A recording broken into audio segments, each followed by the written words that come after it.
My nosy Mill snooped through my confidential work files and jeopardized my career, so I sent her home without paying for a plane ticket. So my mother-in-law is from a small town in the American South, and she has all those gossipy small-town tendencies. It has never been a problem for us before because we live in major city clear across the country from her. Aside from her fully taking over dinner conversations during visits to catch us up on the scandalous comings and goings of people in her congregation, we didn't really have to deal with this side of her too much. Until today. You see, I am a family law attorney with a boutique firm. My specialty is divorces. Mother-in-law loves that I am a divorce attorney. She is always pumping me for stories from work so that she can gossip with her congregation.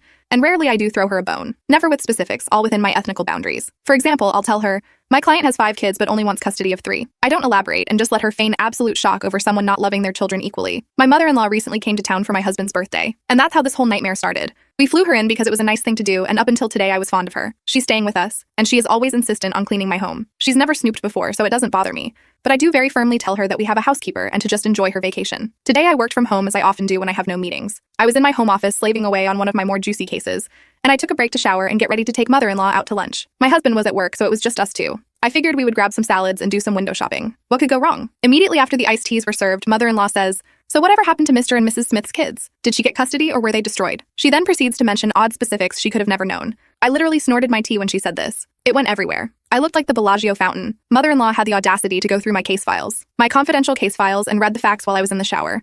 I asked her how she knew so much about the case I was working on, and she said she was cleaning my office while I was getting ready, and that I had just left it out. No, I did not. They make you take an entire class in law school about doing things like this. And if pigs flew and I did leave it out, this case is a monster. To garner that much information about the divorce would require her to turn several pages.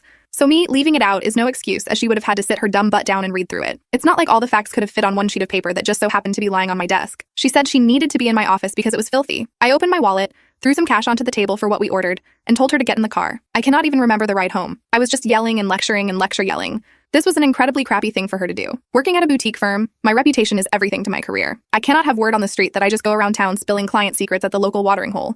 She can very well ruin my budding career by doing this. I think I threatened to sue her if she blabbed about this case. I definitely threatened to tell her son what an imbecile his mother is. I threatened to never have her in our home again. It doesn't matter because as soon as we got home, I told her to pack her things or I'll have her arrested for trespassing.